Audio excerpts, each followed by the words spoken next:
Missed by 8 inches, authored by Lionel de Souza. This is one such tale, a saga of two friends from a remote Indian town, whose journey takes them far beyond the familiar, into the very heart of a war zone, managing the facilities of the U.S. Army in war zones. The narrative centers around the tragic demise of one friend, with the other wrongfully accused of leading him into the war zone, resulting in his untimely death and being unjustly labeled. This is not just a story of loss and accusation, but a testament to the unyielding strength of friendship. It is about the kind of bond that endures the harshest of realities, supports and uplifts even in the face of adversity. This tale is a tribute to the moments of solidarity, the laughter shared in brief respites from danger, and the memories that become lifelines in the darkest of times. It is dedicated to all those who work in war zones without any weapons to defend themselves, to the army contractors who sacrifice their lives to the tough jobs at the war base, holding their hearts on a thread. It is for those unsung warriors, whose stories of valor and sacrifice often go untold. In the pages that follow, you will journey with these two friends through the trials and tribulations of war, witness the strength of their bond, and feel the weight of their sacrifices. This is their story, a story of friendship, courage, and the indomitable human spirit. Please watch the previous chapters to help better understand Chapter 5. A brief recap of Chapter 1. Cricket match introduces the narrator and his 6 Indian colleagues working in Saudi Arabia. A cricket match in no man's land sets the tone for camaraderie, cultural clashes, and the narrator's bond with childhood friend Andrew. A brief recap of Chapter 2. First time, pact broken. A flashback to school days in India. The narrator and Andrew plan a prank that goes wrong. Andrew breaks their pact, foreshadowing future betrayals and the complexity of their friendship. A brief recap of Chapter 3. Entry to Saudi Arabia. The narrator's chaotic first entry into Saudi Arabia, including a customs ordeal involving religious items and pork. He's helped by a kind customs officer, Mark G., highlighting themes of fear, faith, and unexpected kindness. A brief recap of Chapter 4. Second time, pact broken. The narrator helps Andrew get a job in Saudi Arabia, again risking his own finances. A flashback to a prank gone wrong shows Andrew abandoning him, reinforcing the recurring theme of broken trust. We are now moving to Chapter 5, titled Brothers in Arms from Missed by 8 Inches, authored by Lionel de Souza.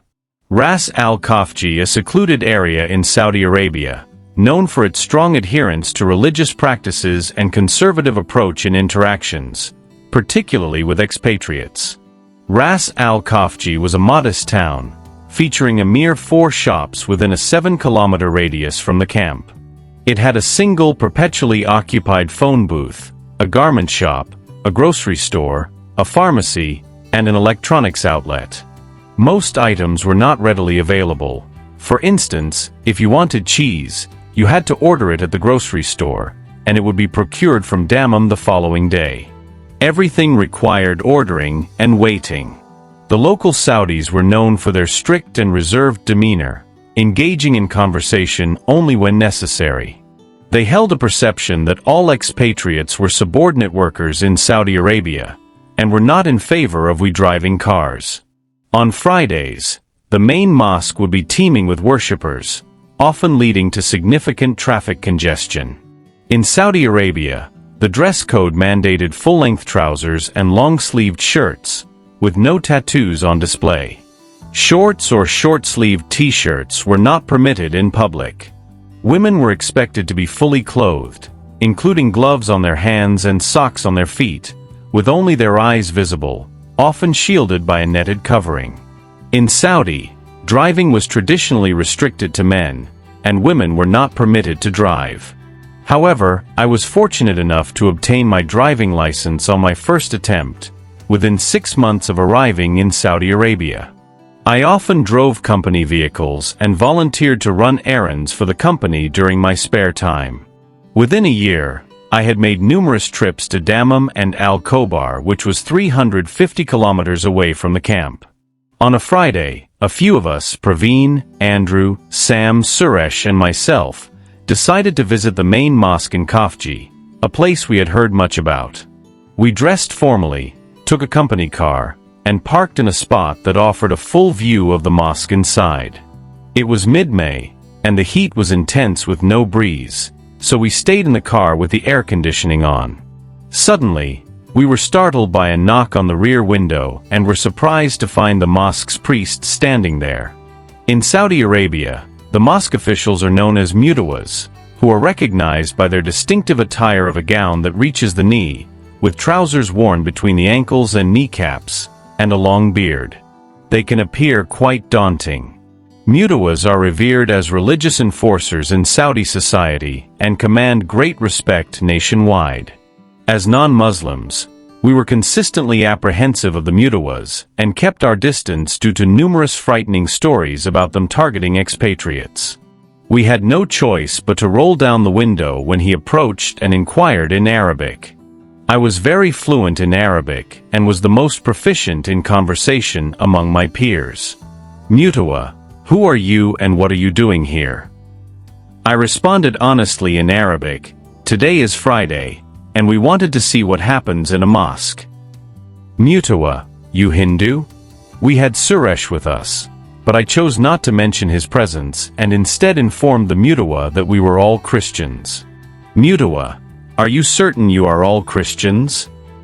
I affirmed, yes sir, all Christians. Then I gestured towards my companions, introduced them by name, and clarified that Andrew, Praveen, and I are Roman Catholics, while Sam and Suresh are Protestants. The Mutawa seemed convinced, but we were uncertain of the consequences. We had heard that on Fridays, those who had sinned will receive lashes from the priest, which now concerned us. Sam quietly urged me to tell the Mutawa we would leave, but it seemed too late to persuade him otherwise. The Mutawa was silent for a moment before asking abruptly, "Are you working for the refinery?" I confirmed with a yes, and mentioned that we were all engineers. Up to that point, he had been stern and visibly annoyed with us, but his demeanor changed abruptly. He became polite and offered, "If you want to see the mosque, come inside. I will show you the mosque and the Friday prayer. We have something special today, and afterwards, we will have lunch together." I expressed our gratitude, "Thank you, sir, but we will observe from here and then leave. It's very kind of you to invite us for lunch, and we are truly appreciative." Despite the Mutawa's insistence, he opened the door and gently pulled me out by my hand. My friend Andrew followed, whispering his concern that we might be converted to Islam. I reassured him to just go with the flow and see what happens. Praveen and Suresh were visibly tense and sweating profusely, while I was concerned that Sam, with his fear-stricken face, might suffer a panic attack due to the overwhelming situation. As we neared the mosque entrance, the Mutawa held my hand, expressing appreciation for my effort in learning Arabic. He instructed us to remove our shoes before entering, which we complied with. Inside, the mosque was filled with people who turned their attention to us. The five of us moved through the mosque, fraught with anxiety. Eventually, the Mutawa led us to a corner adorned with large rings plugged to the walls, a spot from where we could see both the interior and exterior of the mosque. It crossed my mind that we might be secured to these rings and tortured. The Mutawa reassured us, "You wanted to witness the mosque's Friday proceedings. You may sit here in this corner. Do not stand or do anything, just sit and observe. Don't worry, we are all brothers as the Old Testament and the Quran teach. You are especially so, brothers. Sit here and watch." For the first time, I could breathe normally, and we all felt a sense of relief upon hearing the Mutawa's words. The mosque's proceedings commenced with prayers being recited by the hundreds gathered for the occasion. During the sermon, the Mutawa mentioned in his speech that there were 5 brothers in arms at the mosque, gesturing towards us. All eyes, both from within and outside, turned to us. We felt a mix of embarrassment and immense respect, as the priest had acknowledged us so publicly and graciously. Following the prayers, as midday approached, a man was apprehended outside the mosque and restrained by 3 individuals. The mutawa stepped outside for a discussion, after which the crowd encircled the man. His shirt was removed, and he was positioned against a wall. The mutawa, holding a lash, administered 10 strikes to the man's back. We could see the pain the man was enduring, and the stories that we had heard came true. Subsequently, the man expressed his apologies with a lot of pain and tears in his eyes to both the crowd and the mutawa before he was escorted outside the mosque by the mosque guards. The mutawa returned to us with a smile and inquired, "Hungry?" I responded, "Our food will be ready in the mess. We'll head back to the camp for lunch." However, the mutawa was not persuaded. Taking my hand, he declared in Arabic, "Brother, today you all will dine with me, and that is final." I agreed with a simple okay. The mutawa excused himself for a brief moment, promising to return in 10 minutes. Meanwhile, Praveen and Sam reprimanded me for accepting the lunch invitation, and Suresh, being a Hindu, was particularly nervous. After mingling and speaking with several people, the mutawa returned after 15 minutes, took my hand, and warmly insisted, "Come brother, let's go for lunch." His residence was a mere 10 steps away, directly opposite the mosque where we had parked our car. He led us to his home, where others had already gathered for lunch. We were invited to sit on a carpet laid out on the floor, and as we settled, young children served us black tea and drinking water. The mutawa joined us where we were seated and took a place alongside us.